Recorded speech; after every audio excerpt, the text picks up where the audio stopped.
Sudah, siap? 1, 2, 3. Assalamualaikum warahmatullahi wabarakatuh. Semuanya, perkenalkan kami dari kelompok 8. Di sini kami akan mempresentasikan tentang sebuah studi kasus tentang objek PPN. Nah, untuk kasus yang akan kami angkat yaitu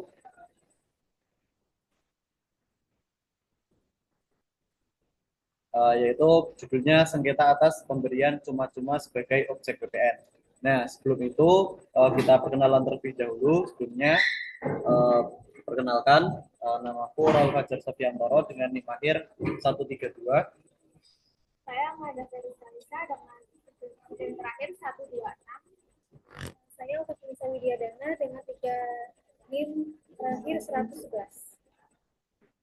Oke, izin menjelaskan untuk kronologinya itu ini ada 3 pihak. Jadi ada pihak yang pertama itu adalah otoritas pajak, terus pihak kedua ada wajib pajak, dan yang ketiga itu ada MHPP atau Majelis Hakim Pengadilan Pajak, dan juga ada Mahkamah Agung. Nah, untuk kejadian awal itu dari pihak otoritas pajak itu berpendapat ada potongan penjualan yang diberikan oleh wajib pajak kepada distributor secara substansif itu merupakan skema pemberian cuma-cuma. Nah, sesuai dengan ketentuan yang berlaku, pemberian cuma-cuma itu merupakan sebuah objek PPN. Oleh sebab itu, otoritas pajak menetapkan koreksi PPN atas pemberian cuma-cuma. Namun di sisi lain dari wajib pajak tidak setuju dengan pendapat dari otoritas pajak karena pernyataan otoritas pajak itu merugikan dari wajib pajak itu sendiri karena potongan penjualan bukanlah pemberian cuma-cuma. Itu diberikan hanya saat terjadi transaksi penjualan. Selain itu, potongan penjualan yang diberikan sebagai strategi pemasaran untuk menarik distributor melakukan pembelian. Dengan demikian, pendapat dari otoritas pajak tidak dapat dibenarkan. Nah, selanjutnya dari masing-masing pihak itu mengajukan ke tahap yang selanjutnya yaitu ada tingkat banding. Nah, di tingkat banding, Majelis Hakim Pengadilan Pajak itu memutuskan untuk mengabulkan seluruh permohonan banding yang diajukan oleh wajib pajak itu sendiri. Nah, dengan keputusan ini, pihak dari otoritas pajak tidak setuju dengan pendapat dari MHPP. Kemudian otoritas pajak mengajukan lagi ke tingkat PK atau peninjauan kembali yang dimana ini adalah kuasa dari Mahkamah Agung. Nah, kemudian Mahkamah Agung mengabulkan permohonan dari PK yang diajukan oleh otoritas pajak. Selanjutnya akan dijelaskan oleh Saudara Widya. Ya, jadi selanjutnya mengenai pengajuan banding. Yang pertama adalah wajib pajak mengajukan banding ke pengadilan pajak atas keberatannya terhadap penetapan otoritas pajak. Nah, pada tingkat banding ini, Majelis Hakim Pengadilan Pajak menilai bahwa ada koreksi positif atas DPP PPN yang ditetapkan oleh otoritas pajak sehingga tidak dapat dipertahankan. Kemudian Majelis Hakim Pengadilan Pajak menyatakan bahwa mengabulkan seluruh permohonan banding yang diajukan oleh wajib pajak. Berikutnya, dengan diterbitkannya putusan Pengadilan Pajak dengan nomor putusan 377/1/MVII/MPI/16/2012 pada tanggal 23 April 2012. Kemudian otoritas pajak mengajukan upaya hukum PK secara tertulis kepada Kepaniteraan Pengadilan Pajak pada 6 Agustus 2012. Kemudian pokok sengketa dalam perkara ini adalah koreksi positif dasar pengenaan pajak atau DPP PPN atas pemberian cuma-cuma masa pajak Oktober 2008 yang belum dipungut, yaitu senilai 9.840.129.771 rupiah. Terhadap koreksi tersebut tidak dipertahankan oleh Majelis Hakim Pengadilan Pajak. Kemudian PK atau peninjauan kembali dimulai dari otoritas pajak yang mengajukan peninjauan kembali kepada Mahkamah Agung karena merasa tidak puas dengan putusan pengadilan pajak di tingkat banding. Pada peninjauan kembali ini untuk pemohon PK yaitu otoritas pajak dan termohon PK yaitu wajib pajak.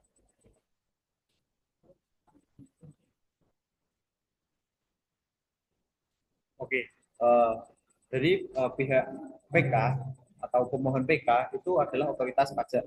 Nah, otoritas pajak itu menyatakan keberatan atas pertimbangan hukum dari Majelis Hakim Pengadilan Pajak yang memenangkan dari wajib pajak tadi. Nah, kemudian dari pihak pemohon PK ini mengajukan untuk melakukan peninjauan kembali. Nah, dalam perkara ini, termohon PK memberikan potongan penjualan kepada distributor selaku pembeli.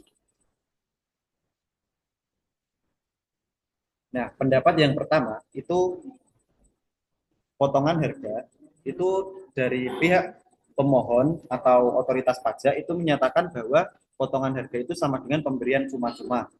Nah, diskon yang diberikan sebenarnya merupakan promosi beli dua gratis satu. Nah, atau beli satu gratis satu.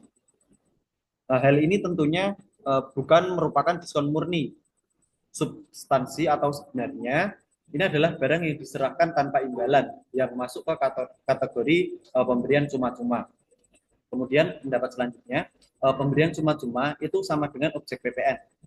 Berdasarkan UU PPN pasal 1A dan juga pasal 4 serta aturan pelaksanaannya, pemberian cuma-cuma tersebut masuk ke dalam kategori objek PPN yang dimana dikenakan tanggungan PPN. Nah, selanjutnya ada dari pihak wajib pajak itu belum membayar PPN.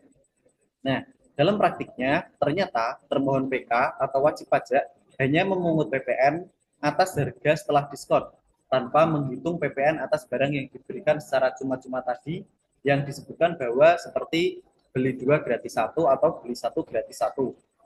Nah, bukti selanjutnya yaitu adanya promosi yang menguatkan, yaitu ditemukannya brosur, stiker kemasan, dan juga surat kepada distributor yang menunjukkan sistem penjualan beli sekian dapat gratis sekian. Jadi sama seperti yang pendapat awal tadi, membeli satu gratis satu. Nah, ininya sama. Lalu bukti ini memperjelas bahwa potongan harga tersebut bukan diskon biasa, melainkan pemberian barang secara gratis atau cuma-cuma.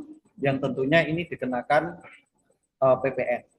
Selanjutnya ada koreksi PPN yang telah dilakukan oleh DJP itu bersifat sah. Karena transaksi tersebut memenuhi kriteria pemberian cuma-cuma, koreksi positif DPP PPN oleh otoritas pajak dianggap benar dan wajib dipertahankan.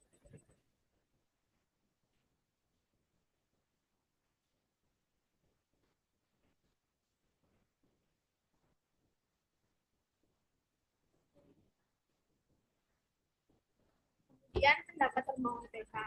Termohon PK tidak setuju dengan koreksi dulu PPN yang ditetapkan oleh pemohon PK. Potongan penjualan bukanlah pemberian cuma-cuma karena diberikan dengan kondisi adanya transaksi penjualan. Sehingga potongan penjualan diberikan sebagai strategi pemasaran untuk menarik distributor melakukan pembelian. Di samping itu, dalam faktur pajak secara jelas setelah kolom potongan penjualan, dengan mempertimbangkan alasan-alasan tersebut, potongan penjualan yang menjadi pengguna dalam tagihan faktur pajak penjualan bukanlah objek PPN. Dengan demikian, koreksi yang ditetapkan oleh pemohon PK tidak dapat digunakan.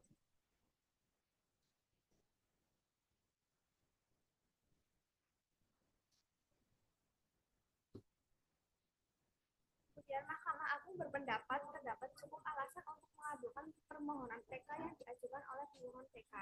Setelah membaca dan mempelajari jawaban memori PK yang disampaikan oleh permohon PK, Mahkamah Agung menyatakan tidak menemukan hal-hal yang dapat melemahkan alasan pemohon PK.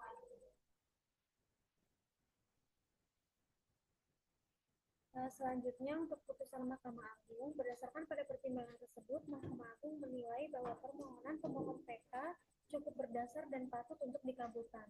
Dengan demikian, permohon PK dinyatakan sebagai pihak yang kalah sehingga harus membayar biaya perkara.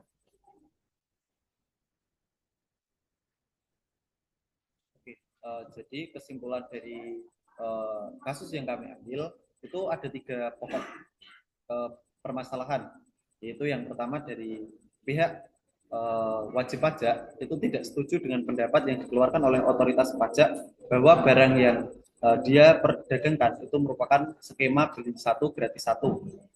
Nah, karena tidak tidak setuju dengan pendapat dari otoritas pajak tadi, pihak wajib pajak mengajukan ke tingkat banding. Nah, di mana di tingkat banding ini MHPP itu memenangkan dari pihak wajib pajaknya. Kemudian dari pihak otoritas pajaknya tidak setuju dengan peradilan di tingkat banding tersebut dan kemudian mengajukan ke tingkat peninjauan kembali atau PK oleh Mahkamah Agung.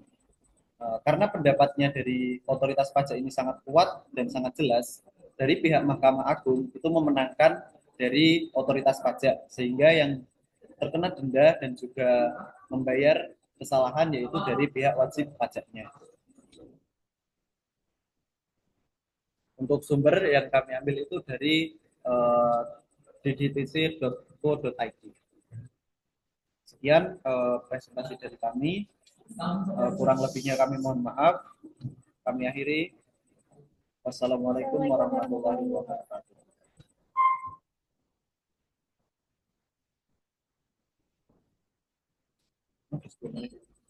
Wabarakatuh.